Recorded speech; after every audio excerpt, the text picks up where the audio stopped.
it comes to car sales. So I have big shoes to fill. So I'll do my best to. And actually, what I'm going to do is I'm going to kind of throw a few things at you. I'm ready. Since you're the sales expert. Thank you. You know, to kind of do this. That's I had this idea actually for the show. Okay. For Thursdays for dealers. You know, working now. I've never worked at a car lot. I've worked in radio, and we've worked, you know, jointly together with car lots, you know, doing promotions and advertising, things like that. But I've always noticed when I talk to a lot of salesmen that work at car lots that downtime is an issue. You know, it's boring. You know, the days are long, man. It's hard to keep focused, you know, that kind of thing. So I had these little, and a lot of times people lose their train of thought, Billy. You know how people get, you know, if you post a video, you know, and it's more than like a minute, some people are like, oh, I'm not even going to click. Absolutely. I mean, a whole minute, I can't sit through. But so what I had this idea for the dealer school, for the DigiNinja Dealer School on Thursdays, was that you could come up with a 10-second tip. Sure. Okay. So basically just little hits to remind people, you know, they might already know it. Maybe they don't. But, you know, if they do already know it, it's kind of a little refresher, like remind these guys. So when you've got time on your hands, it doesn't take very long, just little reminders, little things that they can do, 10-second tips. Sure. You know, basically. So if you could give some advice to somebody who's working in sales right now, you know, it's beginning of the year. A lot of people are waiting on tax time and things like that. So some salesmen get in their head, oh man, it's going to be slow until the tax money starts to go. Sure. Right. So what's a 10-second tip? In other words, something you can say in 10 seconds, you can explain to a salesperson to help keep them focused. Okay. You got a stopwatch. Salesman, listen to me. It's all about marketing. The best marketing tells the story. Grab your cell phone, shoot a video of something you're doing at your job. Maybe it's a walk around video, but something. Maybe you're closing a deal. Turn your camera on and show people what you're doing. So how long was that, Jamie, our producer? 11 minutes. 11 minutes. 11 seconds. Just over. You know, 11 just seconds. I mean, just over the edge. But no, that's okay. But so now that you've actually given the tip, so you can say it in 10 seconds.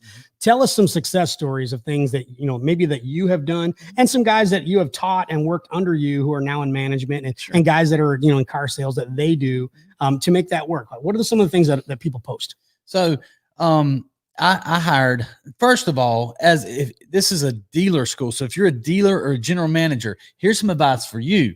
That 10 seconds, 11 seconds was for the salespeople, but this is for the general managers and the dealers. We'll get that stopwatch ready. Yeah, no, this may be longer than 10 seconds. Just kidding. Stop hiring people with experience.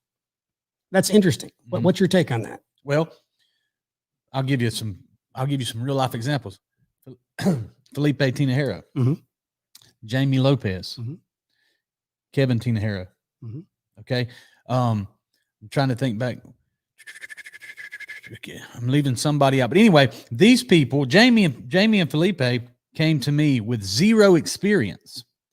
And I trained them on the idea that obscurity is our biggest enemy. Right. To get our big offers out there on Facebook as much as possible. Sure. And we did it, and people were watching, and people were criticizing, and people were, you know, they can't do that, but we did it. So I took a team of totally inexperienced young salespeople. Jamie was fresh out of high school. Felipe was fresh off of a loading dock. They had zero experience, and we took over the town in used car sales. You know, it brings up an interesting point, because a lot of people, you know, you've heard the old cliche, you can't teach an old dog new tricks. Right. So have you struggled with that in your years in car sales? I haven't struggled with it because I've never tried. I've never, see, here's the thing. This is general managers, sales managers, understand this right now. The way it's always been done is wrong. Okay. So I guess God gave it to me, but I realized that from a very early in my career, that all these people who've been selling cars for 25 years were terrible at it. They are. So I said, why in the world would I hire somebody who thinks they're good, who doesn't understand technology, doesn't understand that it's about marketing, lead generation, and then taking the order? People, salty dog, old school car guys make fun of order takers. I love taking orders. I love to go into my inbox and have people saying, hey, we need to run an event with you. Right. hey, call me. We're trying to schedule an event. Happened 4 or 5 times yesterday. I gave Jamie 3 of them. We just took the order. I want to just process the order. I don't want to have to close you. So, sure, I know how to close people. Sure, I've studied hard about how to be a good closer, but what's better than closing? Taking the order. I want to have volume sales. You can't have massive volume if you're having to close everybody. So we, from early on, understood that don't do it the old way. Salty dogs don't know what they're talking about, and let's do it the most effective way. So no, I've never struggled with trying to teach an old dog new trick because I've never tried. So now I know you've worked with some older guys that have been in the business for a while. So then on the flip side, mention a few names that are actually success stories, guys that maybe before they started working with you, they were doing it the old way or the wrong way, as you called it. So who are some guys that you worked with that you kind of, reprogram their thinking and they're doing it properly now? Hank Youngblood. There you go. Hank. So there's value in being able to close somebody. There's value in diving into a CRM, diving into orphan customers and calling and trying to generate sales through hard-nosed work, numbers game, and closing people. Okay. So, and Hank was good at that. Right. But Hank didn't even have a Facebook account when he came to work with me. Right. Okay. He was doing it the old school way. Good training, good sales training. He actually trained under Cardone. So, he was one, that's the only way I would hire somebody is if they had the right training in their background. Right. So he came in, and now the guy owns the premier real estate brand in Douglas, Georgia. And his Facebook is full of success stories. And he's taking orders for houses. There you go. So yeah, man, there's a better way than working from bell to bell, 8 a.m. to 8 p.m., 6 days a week, grinding it out, standing on the front. They call that standing on the point. I know dealerships that have minivans parked in front of their dealership that their salespeople sit in, waiting for people to show up. Wow, it seems like a major waste of time. Well, but that's how they hunt. They sit there and they wait for somebody to come in, and somebody jumps out and they sell that customer, and they make their money that way. There's a better way, and that is marketing, tell the story, get attention, create leads, generate leads, and take the orders. You make it sound so simple, and yet so many people are still not doing it that way. What do you attribute the problems in car dealers and car dealerships? Because simple and easy are 2 different things. Okay. It's very simple. It is extremely simple. I've been telling people how to do it for 10 years. When I cracked the Facebook code, which is this simple, everyone's on Facebook. You're on Facebook now watching this, right? Probably. Everyone's on Facebook. Get their attention and take their order. Okay. You feel the need. Okay. Feel the need. You have to get their attention. You have to have a solution to their problem, and you have to be able to solve that problem efficiently through Messenger, through appointments, through text, through those things, through video. I've closed so many deals sending a video to somebody saying, here's the price, here's your trade-in, this is your down payment, here's some payment options. Which one do you choose? A, B, or C? And they'll text me back B. We'll get it ready and deliver the car. We've done it over and over and over. Perfect. But that's good for the customer too. It's wonderful for the customer. It's good for everybody. It's just people who don't like video, who don't like texting. They make sense of their position rather than letting the evidence, rather than changing their mind and doing it the effective way, which is just better for the people who are willing to do it the new way. Now let's talk about time and money investment. All right. So I spoke with a sales guy, new to car sales. I had about 5 months at a car dealership, and he was inquiring about one of our events that we do. So he was asking, he was like, look, I'm kind of new at this. He worked construction before he worked in car sales. So he said, I'm a little confused, or I guess I'm curious, maybe would be a better way to put it. So he said, I'm curious as to what are some things that I can do as a salesperson? So he said, he knows a lot of guys that work at other car dealerships too. Don't pay attention to them. Well, he was saying that, that they all have similar questions or concerns going, I can't get my ownership or management to do these events or, do certain promotions or things like that. So what can just an individual sales guy, what would you tell them what they should do? Start a business page and spend $3,000 of your money on ads. Okay. So how long, if you could be the financial advisor, if you will, how long would that 3,000, how long would you make that run? How long would it last? A month. Okay. Yeah. If that's too much, do $1,500, do $500 a week. You need to, your average commission is going to be $300 to $500. Sure. You hear about people making $1,000, $2,000 commissions. When you get down to the truth, most commissions are $400 to $500. Spend a commission on a week's worth of advertising, get some offers out there, create your own leads, sell your own cars, and your management will either have to jump in or the competition will be trying to hire you. The top producers are always being recruited. Yeah. Well, that's another question that kind of leads me to, would you rather have, all right, now obviously you want those top dogs, the ones that sell, but you and I have talked about this before, so I wanted you to kind of share that in the show. Would you rather have, a top dog seller with a bad attitude, or would you rather have, a new inexperienced guy with a great attitude? Who would you rather have on your team? I mean, I would rather have the inexperienced guy than the top dog guy with a good attitude. Mm-hmm. Oh, really? Yeah. So you would always go for the young and experienced so you can mold them. Yeah. The way you want. Okay. Because and Chad Gay said, Billy's helped me almost triple my income because Chad, and Chad's a perfect example of someone who did it good the other way. And then but was open-minded enough to do it the new way. And he tripled his income, man. That's a testament right there. Yeah. If you'd known Chad 8 years ago, you'd say, dang, he's a good salesman. Mm-hmm.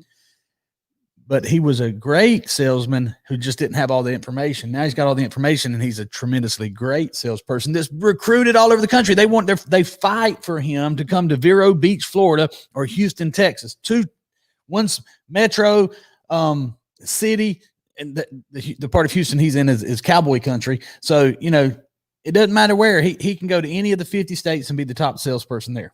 I absolutely believe that. Chad, who's on the road all the time. I mean, like you said, people are fighting for him to come to their dealerships. He was on the road, he's on the road all the time. And he actually had a few days where he wasn't on the road and he was here in the office, man. I mean, he was doing the work. Yes. He wasn't just sitting back on his laurels going, I'm a great salesperson and, right. The sales will come. He was here, putting in the work. And I think that there's a lot to be said about that, even though, guys that they've gone through Cardone training, they've been trained properly, and yet they still sort of, I guess, fall off the cliff, if you will. They don't pay attention. They don't put in the work.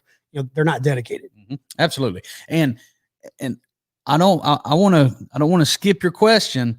You asked me if I would rather have a top dog with a bad attitude. Mm-hmm. Never. I don't want anybody with a bad attitude. I do not care. There's not enough money or cars or production you can give me if you have a bad attitude. I don't want you.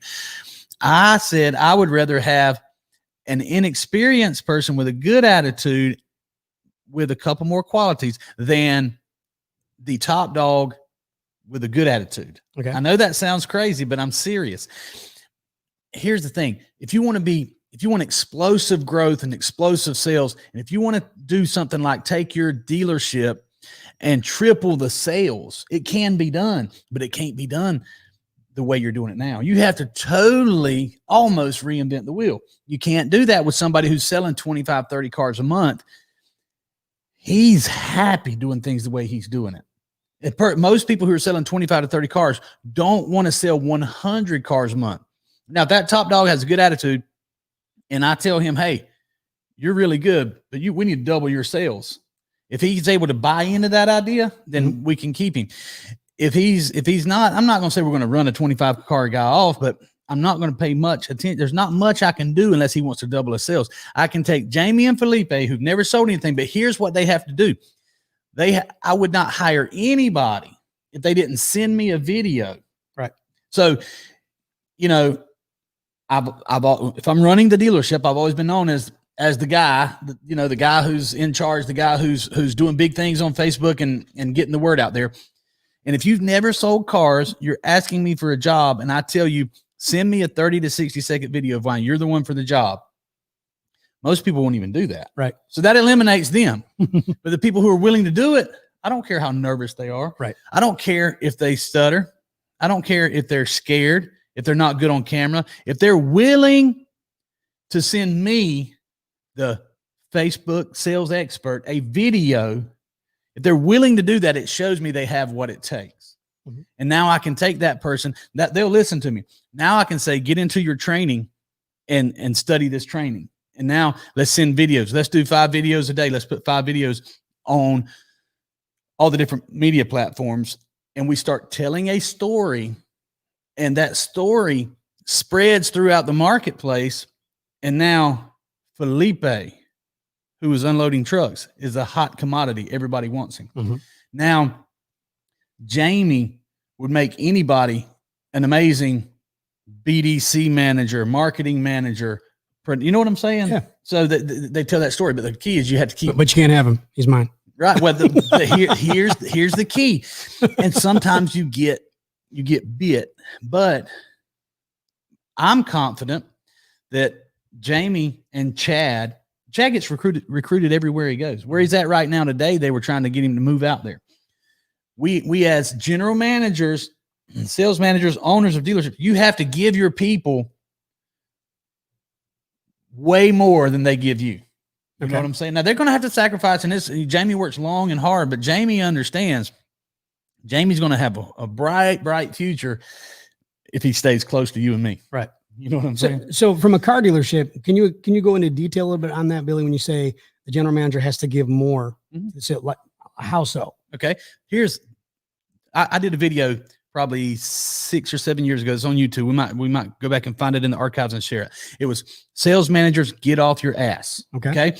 So because sales managers are the guys who were usually the top dogs, or maybe the second or third from the top, and they stayed at one place long enough, and they've got some talent. They get moved to sales manager. Well, then a sales manager wants the salespeople to go do all the work. Mm-hmm. Okay. And they talk negatively about their salespeople. Like, you can't close the door. You know, I'm not going to do it for you. You go do it. Yeah. Okay. Well, I learned from somebody who's by far the most successful, so way more cars than anybody in Georgia, that I didn't want to talk. I didn't want to bring my customers to him because he was going to grab them, sit them down and sell them. And, you know, so that's the right way. Is what I'm telling you. If Jamie has a customer, I need to be going in there and basically taking Jamie's customer, you know, and helping him is what I'm saying. Of course, I'm going to train him. Of course, I'm going to, you know, make sure that he can close, and I'm going to expect him to do his deal and write up his deal and do his work. But I have to be willing to help him and be there for him and give him bonuses and give him time off and do everything I can do to make sure he's successful. Okay. Well, if you're a general manager and you have a guy, so here's another scenario. And by the way, none of this was planned. This is kind of like, you know, just rapid fire here with Billy. So if you're a general manager and you have, you know, a good sales guy and all this, I mean, and you know, you're kind of blindsided. So you have a good salesman. He's been with you for a while. He comes in, he says, Billy, I'm going to be going over here to the dealer across the street. Mm-hmm. Do you try to salvage him? Do you wish him well? How do you handle that? We might better get Caleb on here to help me answer this one, because I'm not sure I handle it right. The real Billy. He's about ready to spit some knowledge. Billy style. If I invested in you and I took a chance on you and I helped make you money and I made you very valuable, sure, I sold some cars along the way, but I'm doing it for the future. And if I take you from a 2 to a 8, and then somebody recruits you, I do not wish you well if you go. I hope you fall on your face and can't feed your family. Well, my goodness. I told you I'm not the guy to answer that question now. Well, it's a good thing this is a Feel Good Friday. I'm telling you. I mean, I do not wish you well. And I've seen it happen. And sometimes they go on and they're successful. But many times they'll make that circle back. Right. And April can't stand it when I hire them back. I'm like, that's the ultimate there. Well, I think that there's also, I mean, you know, because I set up kind of open question. I mean, I didn't give you a lot of details. So let's say, because I mean, I'm sure your answer will be different if I say it this way.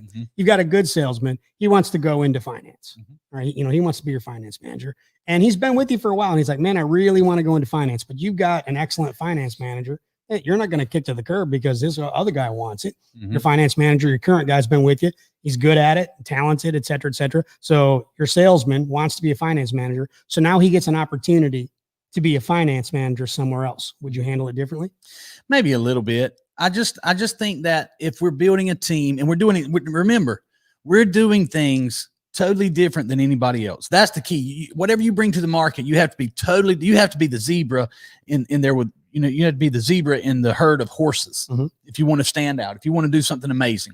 And so what I'm during my entire process, if it's somebody that I've taken from a 2 to an 8, then the whole time I'm trying to get them to buy into the big dreams, the big goals, and where we're going. So I'm always working from a different angle than everybody else. I'm not working to have a good job. I'm not working to be successful in our marketplace. If I'm in a marketplace, I want to dominate that market. I want to buy the other dealerships. I want to expand and grow. And I just, there's a miscommunication if you want to leave me. Okay. Yep. I mean, you and Jamie. I mean, I can understand it. You and Jamie right here. I mean, the only way that I could see you guys being after, because you're bought into what we're doing, where we're Absolutely. going. So, we're talking about $100 million company. Just we can all kind of agree. Could you agree that could be in our future? Oh, sure. Okay. Yes. So, all right. Thank you. So for you to want to leave that, you don't, I mean, I can't imagine a better situation that you could be in. We're working from a different level than most people. Right. You know what I'm saying? Now that we're talking about, I guess the key there is you're my core people. You know what I'm saying? If a young person that, we give them a job and they want to move on and they can do something different, they're not, they're not essential. No, I mean, you're not trying to be mean or hateful about it. It's just, no, I mean, there are people, I mean, we've hired ninjas that, I mean, they worked well for us when they were here, but quite a few of them, actually, when we hire them, they'll tell me in the interview, they're going to college. They want to be, a veterinarian. They want to be this, they want to be that. So you're right. I mean, work hard for us. We hope you learn something. Maybe you'll change your mind. You'll still work for us. But if you go on with what your, I'll say dream or your goals, then we wish them well when they leave. We wish them well. So I think it is different. Yeah. So now what about, because I'm trying to make Billy look like a good guy. So this one, I know he has to say yes, and he would wish them well for sure. Okay. You got a good salesperson who's working for you and something happens and he has to relocate. So now he's going to go into another state, whatever, work somewhere else. Now, do you wish him well? Yeah. I wish. Okay. There. Now, See. Now, by the way, you kind of, I guess I answered that from a very narrow thought process of, like we'll say a key guy that's good enough to go into finance, that's good enough to be a sales manager. I'm going to make room for him. I'm going to make sure that he can live up to his potential. If I can't provide him with something, this is what I meant by I got to give Jamie. If I can't provide Jamie with an opportunity for him to live up to his potential, then it's my fault. Okay. And so if there's something that is better for Jamie, then sure, man, I wish him well. By the way, we do this all the time. I have a reputation in the car business for the best training. So people snipe my people all the time, and that's expected. Right. So what I have to do is hope that they understand, hope that you and my people understand I have the best potential for you to maximize your growth and maximize your potential. Right. You're hurting yourself if you do something different. Yeah, man. We've trained people. I've got managers all over the country that I've trained that, that have moved on to, and here's the thing. If you're a general manager, or GSM, you may not have the authority to promote people like you see fit. So they may absolutely need to move somewhere else. Right. If you're not the decider. By the way, I know that typically when Caleb's on the show, the Digital Dealer School is the show you're watching on Thursdays, and Caleb Wilson is typically your co-host, if you will. And you guys are talking about a lot of different scenarios and giving a lot of advice. And that's what I'm kind of doing. I'm setting you up, but I did want to, I know we have people that work at dealerships. That's what they're doing. They're watching right now live.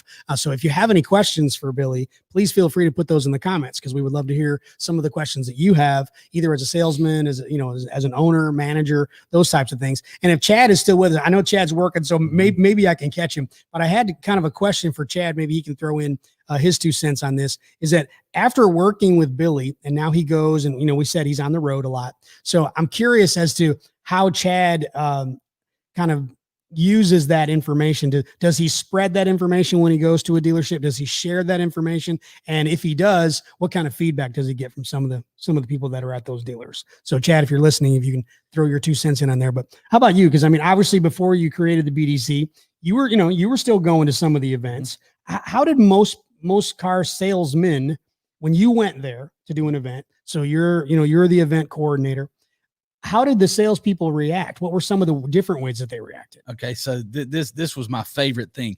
I love to go into a dealership where they don't know me and do a sales meeting, because I know that I can bring value to that sales team. And we'll go in, we'll give them all books, The Art of Text Message Selling, and then I will inspire those salespeople to do something different today that they haven't done in the past. And then I'll do it myself. I'll do videos there. I'll do things that they can see that I do what I say I do and that it works. So feedback from salespeople all over the country, 99% positive. BDC, I love going into a BDC, talking to those people, the guys and the girls in there, and seeing how they do. I always learn something from them. Okay. And then hopefully I can teach them and I can show them ways to do things better. Chad was at a dealership in Texas Monday, Tuesday, and Wednesday this week. Yesterday was his last day there. He went in, he gives them the book, The Art of Text Message Selling. Then he takes individual agents and sits down with them and shows them how we do what we do. Salespeople love that. Look, man, they're working 10 hours a day, and then you have somebody that comes in that's knowledgeable and can show them some methods to increase their income. They absolutely love it. And I know Chad and Joey spread the methodology. They spread the good news. And Ray Mucci up in the, he orders books by the cases. Here's a guy that I didn't know 2 years ago. And I wish he could be on here today, but Ray buys books by the cases, and he goes into dealerships and says, hey guys, I can teach you guys how to do a better job selling using text message selling. And he has tremendous buy-in all over the country. I had a guy from California call me yesterday. Jamie answered the phone. What did he say, Jamie, when he called? Can I speak to Buyback Billy? Here's a guy from California. You know what I'm saying? Oh yeah, it's nationwide. That's for sure. And even worldwide. We've had some people from other countries that have inquired about it. As a matter of fact, one of them's on here now. Piaja, Patricia. But it is amazing to me that yesterday a guy from California called me.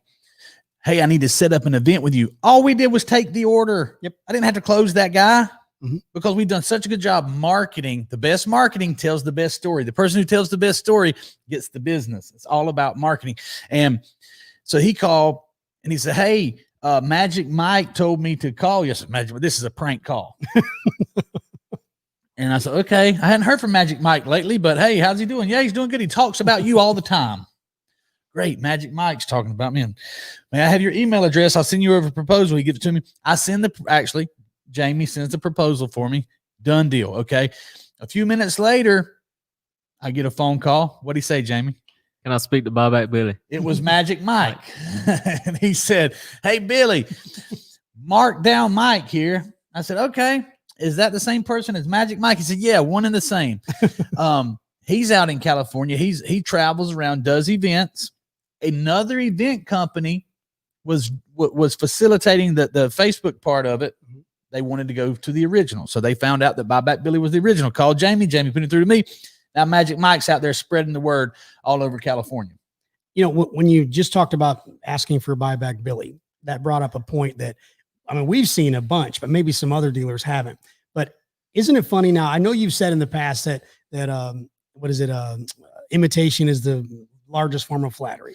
The people have said that about. I've never said it. But Okay, people so have said that cliche. That cliche. I don't believe. But what's funny to me though is that of all the things, like people have figured out what we do, and I mean, you've been very open, about sharing the information. And again, our guys go and train other dealerships and things like that. So we've been very transparent about how we do things. So there've been some other copycat companies that do similar, or at least they try to do what we do.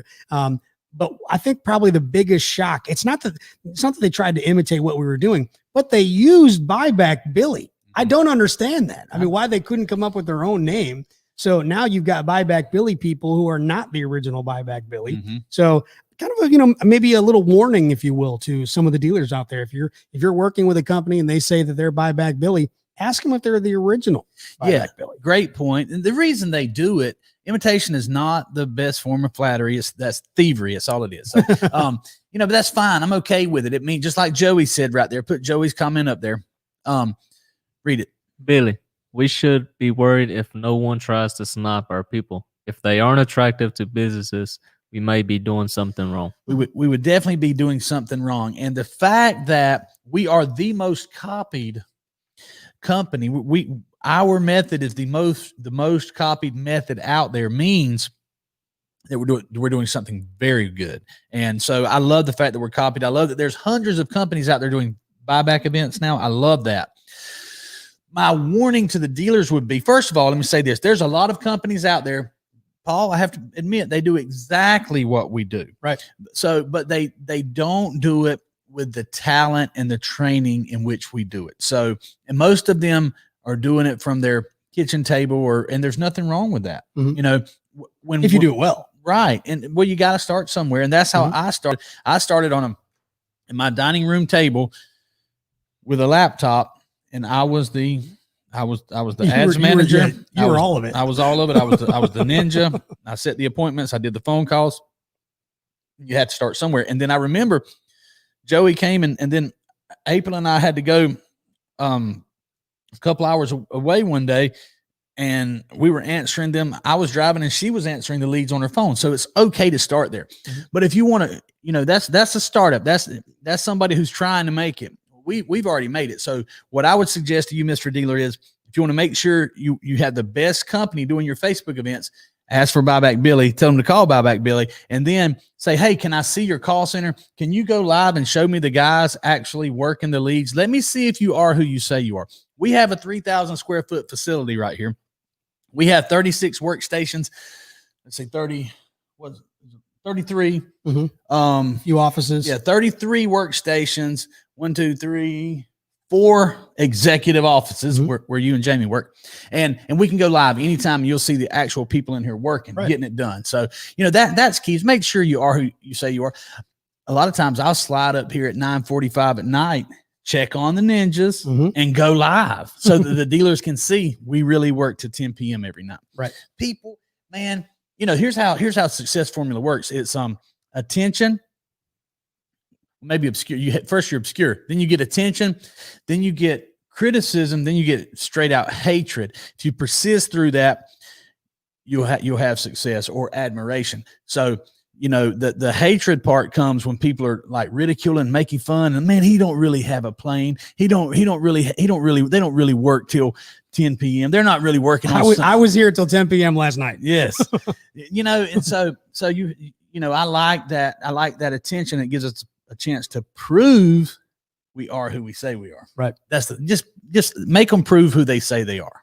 So let's switch gears a little bit and go back to just a salesman. I want your just your opinion. I mean, this is an opinion question. There is no right or wrong. It is an absolute opinion. All right. So let's say you have a dealership. You're the manager, owner, whatever you want to. Let's say the manager. That way you're running it. Because I know a lot of owners don't necessarily run their dealerships. So if you want. If you have a dealership, let's say you average 100 vehicles sold in a month. All right. By the way, I'm just throwing these numbers out. Okay. So you have an average of 100 vehicles. Now I know you're not satisfied with that, but let's say that over 6 months, you've averaged, 100 vehicles sold in that time period per month. How many salesmen would you want as a manager on your lot? Okay. Now you're right. It's an opinion, but can we agree that an expert opinion matters more than Oh, absolutely. Yeah, Okay. just the average Joe. Yeah. Okay. Okay. I just want to make sure. By the way, I'm not talking about average Joey Arvidsson. Yeah. I'm not talking about him. Now, by the way, this today is the DigiNinja Dealer School. I'm an expert at sales and I'm an expert at running dealerships. Absolutely. And training salespeople and training managers. On Monday and Mondays, many times we may get into it today. We'll start talking about stocks and commodities and gold and economics. I'm not an expert at that. Right. Okay. Yes, you are. I have opinions on all that, and it's entertaining and it's fun. And I love talking to people about, those things. My opinion in that doesn't matter all that much, but in this, it really matters. Now, to answer your question, how many salespeople do you need if you're selling 100 cars a month? That's basically your question. Yeah. Okay. Mm-hmm. There are split opinions among experts. Yes. And that's why I was curious. Okay. I know. And it's according to what your underlying motives and your ultimate agenda is. Okay. Let me explain. I know a guy in our local market that took over a dealership that was selling, we'll call it 40 cars a month. Okay. They're selling 150 now easily. So they 3X'd. Here's his agenda. He's in it for the money. Okay. He wants to, and he has one goal: sell the most cars and make the most money. Nothing wrong with that. It's just he's hired to do a job. So he maximizes that. And that's his agenda and motive. Mine would be to make an impact on the people and the salespeople and to be able to grow an amazing team. But so he's an expert now and he's effective. He is hire as many salespeople as you can, because the average salesperson sells 10 cars a month, something like that. So he would have more than 10 salespeople, because his idea is, okay, if I get 20 salespeople, they all sell 10. Now I'm selling 200 cars. Yep. Okay. I've been in those environments. I've thrived in those environments. I've been on the floor with 20 salespeople. I've been on the floor with 30 salespeople, and I'll still thrive, because if the mass goes this way, I'm going that way. If they come over here, I'm leaving them coming over here. If they go outside to sit on the point, I'm going inside to sit by the phone. If they come inside to talk by the phone, I'm going outside to sit. I'm going to do the exact opposite of everybody. But from a manager standpoint, I don't want to do it that way. If the average salesperson sells 10, then I'm going to train my people and get them where they can prosper and make more money than working for the person down the road. So I'm thinking about growth. If we're at 100 cars a month, 8 salespeople will get that done, but I want to have a few more extra, 12 salespeople. Okay. And that's going to allow me to grow. So I'm still going to be looking for that average of 10 sales per salesperson, the average of 10. But the person who sells 5 a couple months in a row, we need to help him find the right career path. You know what I'm saying? Yeah. And so average of 10 is fine, but somebody needs to be selling 20. Yeah. So, all right, I'll get your expert opinion on this one then. Are you more of the believer of sell more cars or make more off the ones that you sell? sell more cars. Sell more cars. Sell more cars. Let me dude, let me tell you something. Can we admit, since we're nationwide, I hate to use localized examples, but can we all admit now that Woody Folsom got it right? Yeah. Volume. Yeah. He got into the game 20 years ago. First generation dealer who's an owner, and I want to speak on owners that aren't running their dealerships too. Okay. He came in first generation. Every dealer around him for miles and miles was second, third, and fourth generation owners who didn't run their dealerships, who were happy where they were, selling a few cars, making the most money. And he started selling cars, lower margins, massive volume. And everybody said, he can't do that. He can't do that. He can't do that. Here we are. And now he owns 6 or 7 dealerships. Yeah. Is the highest volume Ford dealer in Georgia most months. I think he can do that. He can do it. He can do it. So that's proof, man. It's all about volume. Here's why. If you're sitting, if you have a car deal, and okay, there's nothing wrong with profit. Profit is a good thing. it takes $300 to make this phone. They sell it for $1,200. Mm-hmm. That's 4X. Okay. That means so nobody's mad with very few people. The public isn't outraged that they 4X this. Okay. But if you openly say, I want to make $4,000 when I sell you this car, people are like, you're not making $4,000 on Right. me. So I don't understand that. I mean, somebody can probably need to talk to Jonathan Dawson. He's into psychology and psychology. He could probably maybe explain to me why that's a bad thing, but why people see it as a bad thing. It's not a bad thing. Profit's a good thing. Profit makes the world go round. But if you have someone who's not allowing you to make $4,000 on them, and they're balking at a $2,000 profit or a $1,000 profit, and you can't switch cars, because that's the best thing to switch cars. But if they absolutely have to have this, and you can only make $1, sell the car. You just bought a customer. That's it. You bought advertising. Your tag is around town. You get to take a picture. You get to tell the story. Remember, it's all about marketing. Mm-hmm. So if you're able to tell the story, Jamie's a tough customer. Man, he won't let anybody make any money on him. I don't want to deal with Jamie. I want to deal with Jamie. I want to sell Jamie. I want Jamie riding around with my name on the back of his car. I'm going to take Jamie. Yeah, I'll sell you this picture, Jamie, but you got to do a 30-second interview with me on Facebook. Jamie, how hard was it to deal with? You were pretty easy, Billy. It was the easiest car deal I've ever done. And now I got hard-ass Jamie who people don't want to deal with telling my story. Mm-hmm. Sell the car. Volume. Volume is the answer. You actually, that brought up a good point that I never really thought about, but you're right. The tough guy to sell, your other car salesmen are going, I can't believe Billy closed that guy. I can't believe that he sold that guy. We have a term. And now I'm not one to use lingo. I don't like car lingo. Mm-hmm. Okay. I think it's hurtful to the car industry. I think it's hurtful to the story of the car dealer, that most car lingo. But we have a word for somebody that's tough like this called a grinder. I got a grinder. He just wearing me out on the phone. That's the guy I want. If I can sell him, that's what I say. So I believe in having sales skills. But I tell you what you do with a grinder.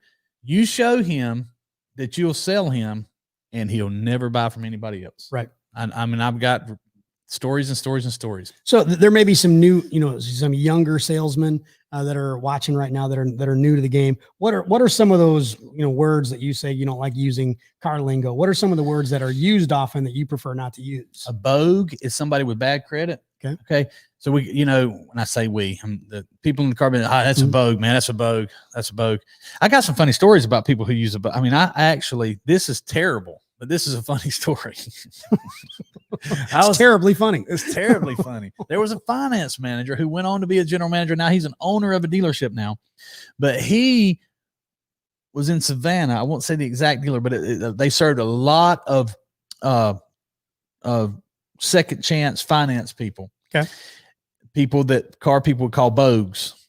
I think it's spelled B-O-G-U-E. I'm not sure. I don't even know what it means, but to me, obviously it's someone with bad credit. Don't know where it came from. He would get them approved and he would make them do the bogues pledge before they sign it. He would make them raise their hand and say, I am a bogue. I promise I will pay my bills on time. That is funny. It was terrible. Terribly funny. Terribly funny. But no. I know plenty of people who had challenges and your credit gets affected sometimes. So call them a bogue doesn't help. There's lot lizards, people that just come by, and browsers, I guess they call him. He's a stroke. They're just it's not helpful, man. You know what I'm saying? Attitude. You got to have the most positive attitude in there. You got to see everybody as a customer. The lot lizard, the bogue, they're all buyers. And who's a buyer, Jamie? Who's a customer? Who's a customer? Mm-hmm. See if he remembers. I do. Who is? Everyone. Everybody. Everybody's a customer. Everybody's a customer. While we have some people watching right now, I want to tell you real quick. My name is Billy Merritt. I have the most effective product in the car business. It is this call center and these people behind me. It is Jamie. It is, I called you Jamie. It is Paul. It is Jamie. And we are very effective at getting people from social media into a meaningful conversation and then on an appointment calendar that show up at your dealership and buy. We also have the most effective chat in the entire world, and that's DigiNinja. You can get DigiNinja put on your website and sell more cars now without spending more money. Back to the show. DigiNinja. DigiNinja. Right there. DigiNinja. By the way, some of this swag is available too. Yeah, you can. Go to BillyMerritt.com to buy that. Hey, before we run out of time, because we are quickly running out of time. By the way, this has been really informative for me. I hope it's been informative for a lot of the dealers out there too. Jamie, can we click back to the comments real quick? I just want to see that, Yes, sir. I asked, I know, guys are working, so maybe they're not. Joey, one of our guys, he had actually commented, a lot of companies can't get through the pain, the pain barrier of hatred, and they fall short of massive success. Now, since Joey's not here to kind of, give us a little more detail on that, can you explain that, Billy, a little bit? Yeah, absolutely. Joey's a perfect example of that too. So the hates come massive. You will not have massive success without haters. Mhm. Okay. And people overuse that so much, but I'm talking about, if you're going to have massive success, you're going to have an awful lot of criticism. You're going to get just destroyed in groups, and you're going to get destroyed in comments and private groups. You've experienced Sure. private group hatred, Mhm. and listen, hatred is for losers. That's a loser's game. Criticism is for losers. I fall short. I criticize sometimes. Mhm. I am failing when I'm criticizing. We're human. We are. We need to be focused on winning. Okay. So, but now if you're a company and you want massive success, if you want to double or triple your sales, which is possible, it's absolutely possible. All you have to do is scale. All you have to do is duplicate what you're doing. That's all you have to do and grow. But it's going to come with a lot of criticism, it's very painful. Man, it's painful. I've experienced criticism and hatred when it looked like I was losing, and it's painful. I wasn't losing, and then I was able to shine again. But most people, when they feel that pain, they just retract and quit. Joey's not a quitter. Chad's not a quitter. We're not quitters, and you have to persist with resilience, persistence. That's why, Paul, you're gonna be here when we hit that $100 million mark, because you are very, very persistent. Well, I've called you relentless for a really long time, and still to this day. I mean, again, there's a lot of guys, when they rise up, they get higher up. They tend to not get their fingers dirty. They tend to not pay attention, or maybe they lose some of their hunger, if you will. They get kind of complacent, things like that. But you've never been like that. You've always been, hey, let's go. You're involved every day. I mean, you're here. You're doing these shows at 11 o'clock, where you could easily have somebody else do these shows for you. But you want to be involved. You want to make sure that the word gets out. So with that being said, to kind of close out the show, if you will, because I know we wanted to talk about this, so we've got a few minutes. The guys that they move up, and some guys, like you said, some guys are just owners. They just buy dealers. They don't, they're not really working in the dealership. But the guys that are owners that are not working in the dealership, explain your thoughts on that. Okay, so again, there's two thought processes. You have you have operators, and you have investors. Okay. Now, the best investor is an investor who operates. We mentioned some names. I don't know if people want me saying their names, so I'll stop short. But if you're an owner, you need to be working. That's another reason why, if your name's on the sign, you need to be on that showroom floor. You really do. I mean, you do. If you want massive success. Now, if you're just an investor and you want to hire people to be your general manager, to be your sales manager, to be your CFO, then you can do that from afar, but you will not get that massive success.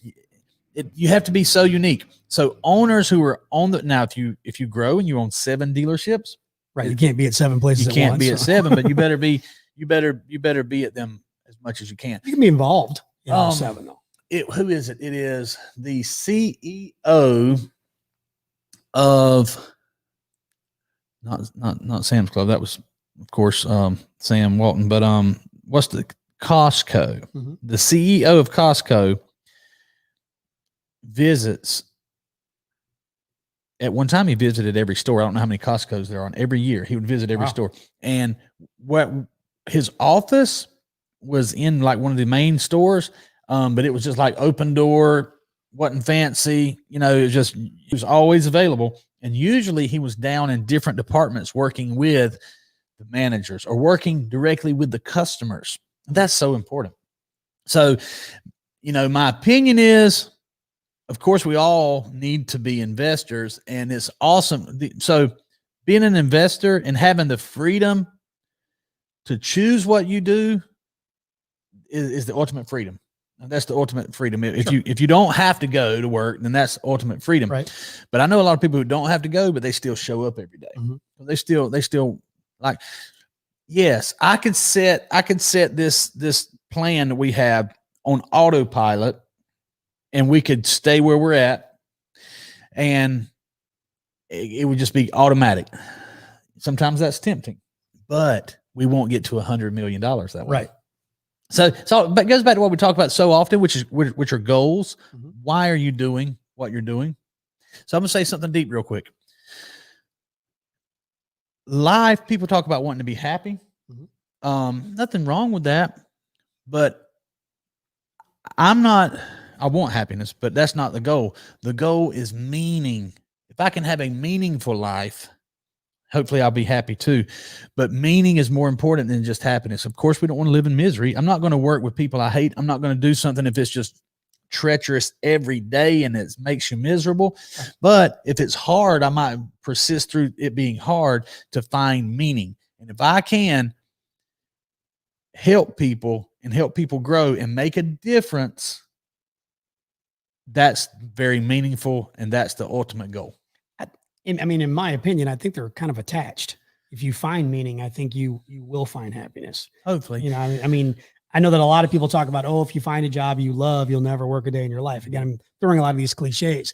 I don't really believe in that one. Yeah. Because you're still going to work, but having meaning in your life, I think it is attached, you know, to happiness. If you're lucky. Mhm. But so I'm going to give you a counter argument on that. You know, there's definitely meaning in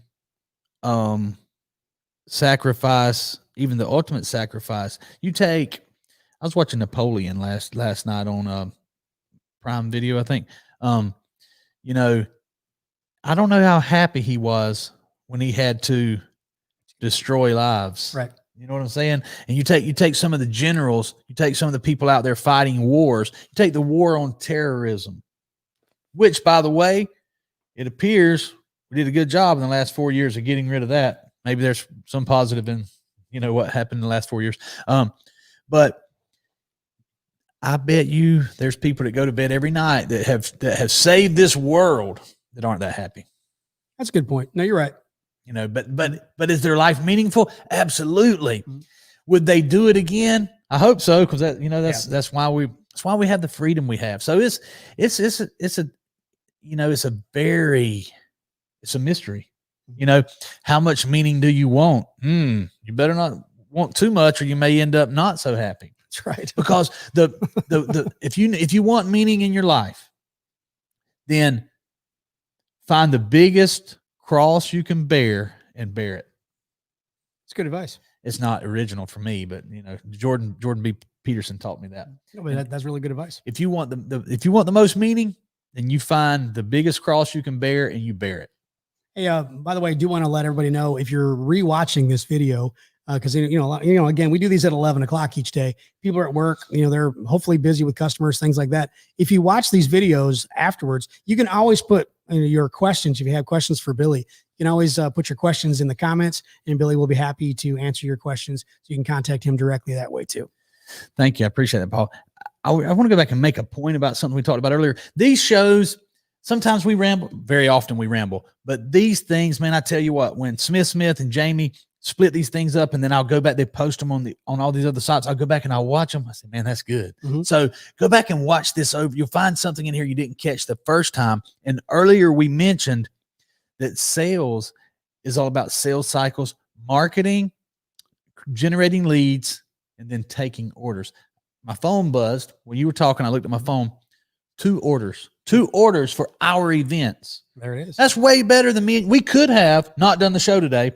Called car dealers. Hey, this is Billy. I want to talk to your general manager. Hey, have you thought about doing a buyback event? We could have done that. Maybe we would have sold 2. We'd have had to talk to a lot of people. We wouldn't have been able to talk to these people here. Meanwhile, because we're telling our story all the time, and we're doing good work, and we have a good product, we received 2 orders while this show's going on. It's that simple. It is that simple. That doesn't mean it's easy. That's a great way to close the show. It's simple. Doesn't mean it's easy. Yeah, let's see what Chad said right there. I don't think you could ever use autopilot. You are hungry and always want better for you and your team. That is true. And I'm so glad that, that you realize that and Chad realized, and that most of my people realize that I want so much better, for everybody. I want to make a big impact. And I tell you what, man, from things I did when I was in the dealerships, I get those messages pretty often now. Hey man, thanks for what you did for me. Thanks for what you told me. And that's meaningful to me. And Absolutely. That's good to know that I made a difference there. And, but I want to ask you something, Paul. By the way, great show today. This is like this was very impromptu, but the interview was amazing. And on yesterday's show, April was talking about, I put her on the spot a couple of times, and she's like, I'm not Paul. What do you mean? She said, Paul he's the best I've ever seen it, just winging it. So you accuse me of shooting from the hip, but you're pretty good at it too. This was an amazing interview. Paul does a great interview. So, and here's what I have decided to do for car dealers. I'll let you know this, get your thoughts on it real quick. Yep. So I had some people reach out to me, Billy, I want you to help me with my marketing. And I give them the speech. I said, buddy, just treat obscurity like your enemy. Keep telling your story. And then he said, well, what about, what could you do for me? Man, I'll coach you as much as I can for free. Then I had a light bulb came on. So I tell you what, come on the show. I'll do a 1-hour interview with you so you can tell your story. We'll produce it. We'll film it. Mm-hmm. And then Smith, Jamie, we'll cut that thing up. We'll give you 10 different mini clips that you can use on all your other platforms. It's a good idea. It's think about that. So if you're a business owner, you want to get your word out there, contact Paul. Paul can do the interview. I can do the interview. We'll tell your story. And again, marketing, it's all about marketing, and the best marketing tells a story. Mm-hmm. And then my production crew, we have excellent equipment, excellent camera. We can produce you some awesome clips, and you can disperse that all over the country. That's very good advice. I think that would be awesome. I really like that idea. Now, what do you think, Paul? I'm flipping. I'm gonna be the interviewer now. Okay. What do you think about what Chad said? You're hungry and always want better. The hunger part. I mean, it's spot on. Again, that's why I've called you relentless long before I started working with you. Or for you, if you will, at Billy Merritt Marketing. Long before that, I noticed that all about you, where it didn't matter which car dealership you were at. You were always, well, in fact, you mentioned it a little bit. You kind of blew through it, but you talk about how you were always kind of the man. People would always kind of flock to you. They'd follow you. Like, mm-hmm. What's he? Well, how come he's getting all these sales? Hey, I got a question. Well, I'm going to go ask Billy. So you kind of became the answer man and the leader at whatever dealership that you went to. So I saw that for a long time. And you've always, I hated using the word angle, because people would say he's always got an angle. And to me, that sounds shady. When you say angle, he's got an angle. And I would always say he always has a drive. I mean, he's always wanting to do more. And I don't think that's shady at all. Having the drive, being relentless, just go, always willing to sacrifice, always willing to put in the work, the training. That, in my opinion, that's the epitome of what you are. Okay. That's interesting. I want to go back to that. Do you think, I want to talk about hunger. Do you think, because this is a mystery to me. I don't know. It's such a mystery. Can you teach hunger? Can you make somebody more hungry? You know, when you think about the people that work for us, and we see talent, and talent without hunger, not really. I think is it possible to teach it? Yes, I think it's possible, you know, because you can inspire it. Mm-hmm. So, I mean, whether you can teach it or not, I don't know, but can you inspire hunger? Yes, I think that it is possible to inspire people to get them to change. But it's really difficult. And no matter how inspiring an individual is, if the person does not want to do it, it's not going to work. So I think, and this is why it's a mystery. Is it, or you, I mean, I think you're born with it. So that leads to this is a philosophical thing that could go on for another hour, but like, why are some people born with hunger and some people aren't? Right. I mean, it's almost unfair. You know what I'm saying? I mean, like, we'll use Jamie. When did you meet Jamie? You met him here? He was working for you at Auto Mall when I was still in radio, and you guys came in and we did a radio interview, and Jamie came in and was filming. So that was the first time that I met Jamie. I didn't really get to know him until here. So Jamie came to me 18 years old, maybe 19. And he was hungry the day that I met him. Jamie, when did you realize you were hungry? Let's say in 2019. No. Was it? You've been with me since 2017, I think. Or 2017? Yeah. That's been a long time. So, well, it took you 2 years to get him hungry.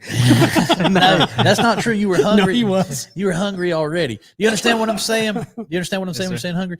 So you saw me on Facebook for the first time. Is that right? Is that how you met sir. me? All right. And Jamie wanted some of that. I bought a car from you guys as well. Right. Okay. You see us on Facebook and then buy the car, or buy the car and then saw us on Facebook? I bought the car. I saw you guys on Facebook. Then I bought a car. And then. So a lot of people saw us on, this is what's weird. A lot of people saw us on Facebook that didn't reach out to us and say, hey man, I want what you guys are doing. And even people that work with me and Jamie, other young people that just not interested. So why are some people hungry? And I don't know that you can teach it, Paul, because the reason I say that is like, because it came to me when you were saying that, Tony Robbins, like arguably, I think we can get at least 51% of the people to say he's a very inspiring person. Correct. His first marriage didn't work because, now I haven't heard her side of the story, and he definitely didn't talk bad about her, but he said that she just didn't want the things that he wanted. She didn't have a desire to change the world, and he did. And so she was married to the most inspiring person on the world, possibly. And he couldn't change it. He couldn't change it. Isn't that weird? Well, I mean, I think it's a God-given gift, in my opinion. You know, it's just why are some people just naturally talented at drawing, you know, and other people aren't. Yeah. You can practice, you can teach somebody to draw, you know, but will they be as good of a drawer? I mean, I'm using probably artist is probably a better way, as somebody who is just naturally gifted. You know, I mean, yes, you can teach them how to draw, but will they be as good at it? Will they stick with it? Will they be able to draw in 20 years? Or somebody who's naturally gifted with drawing, well, they can draw anytime because they're gifted. And I just had an idea. Okay, we're going to stay on the philosophical for a second here. So hunger can be a blessing or it could be a curse. So with hunger without the proper tools or mentors, will just leave you hungry. But no, you're right. You know, if you're hungry and you got the right tools and you can actually get that success, then that's a blessing. But if you're ambitious and you get the wrong information, man, you're right. Life of disappointment. Yeah, because it could just be a world of frustration. Yeah, you know, you're just frustrated. But now, again, I'm no longer in my expert area. Okay, but I believe that the meaning and the intelligence and the laws of the universe are there and will find someone who is hungry, relentless, and has a burning desire. Same thing as hunger. I think that person has the universe on their side. I think so. So, you know, maybe hunger is more often. I think it's definitely more often a blessing. I think so. I would agree. Speaking of hunger, it's almost, it's really lunchtime. It is lunchtime. So my stomach's growling. So, hey, so speaking of lunch, here's what I proposed to April today that we eat for lunch. Now she shot me down, but I'll challenge you guys. Here's something we need to do. We need to help people be more healthy. Okay. The healthier you are, the longer you live. The healthier you are, the more you can handle getting the flu or getting a virus or getting, which is very important nowadays. It is. It's very important. The healthier you are, the better your chances. Now, I'm not saying that people are getting sick because they're unhealthy. I'm saying that the more healthy you are, the better your chances of handling a virus. Right. Vitamins, vitamin C, vitamin D, getting in the sunlight. We need to work on that with you a little bit. A little bit. Okay. So man. I bought a juicer. Really? Yeah. Yeah. And I proposed to April. I said, let's have juice for lunch today. Yeah. I'm with April. So here's the deal, man. I've had a few juices that are good, but a lot of them that I've tried. I've only tried maybe 10, and most of them I don't really like. Keep it simple. Go buy a bag full of oranges, slice them in half and juice them and drink that orange juice that hasn't been pasteurized. You know what pasteurized means? Not really. I think I did it one time, but I don't remember. Cooked. Okay. Cooked orange juice. Yeah, yum. They warm it up to kill the bacteria, which kills all the nutrients. Okay. When you're drinking orange juice from the store, you're drinking sugar water. Yeah, it's got a lot of sugar in orange juice. Oh, wow. So you just slice up the oranges, do your own juicing, drink it. Why can't you just eat the orange? You can. So okay, great question. You can just eat the orange, right? That is more difficult, takes longer because you have to peel it and all that. And it's an orange, dude. It's not, it's not a Rubik's Cube. Okay, but here's what I did this morning. I had 2 oranges which I brought back from Florida, so hopefully they're fresh. Okay, straight off the tree, straight to the Publix, and then I brought it to Douglas. Anyway, I took 2 oranges, slice, juiced it. It took me about 2 minutes for the whole process, and then I drank it, and I was done with it. Right, and you get all the nutrients and you don't have there's nothing wasted. So I think that a juicer is a excellent example of technology helping mankind. Okay. It's, now if I took 2 oranges and it's not going to take me 2 minutes to peel them. Okay. I don't know what problems you're having with an orange, peeling an orange, but it doesn't take very long. Now, eating it would take longer, to eat it than it would to drink it. Yes. I'll give you that. But dude, where are you going? You don't have 2 extra minutes to eat an orange. So that's drive right there. So time. I don't have time to eat an orange. I got to drink it. We talked about time and money earlier, mm-hmm. and leveraging our time, creating time. So if let's say you want, now if you just enjoy peeling oranges, eating the orange and all the pulp, either eating the pulp or getting rid of the pulp, whatever you want to do with the pulp. Come in. Come on in. If you enjoy that, then by all means, take your time, enjoy the orange. I'm trying to get things done. Gotcha. I want to slice, squeeze it, drink it, I'm gone. So there you go. There's today's advice. Yep. Slice it, squeeze it, drink it. Technology to help mankind. We got to wrap up the show. Okay. A juicer is the next best thing to Tesla. Elon Musk. I bet you Elon Musk juices. This should have been on Feel Good Friday. Yeah. Hey, wait, I got a surprise for you tomorrow on Feel Good Friday. All right, cool. Don't forget tomorrow, Feel Good Friday. We'll be on the show tomorrow. Thank you for watching today. Again, if you're a dealership and you're watching this on delay, don't forget you can always put your questions for Billy in the comments and he will address those to you. So have a great day. Thanks, guys. See you tomorrow.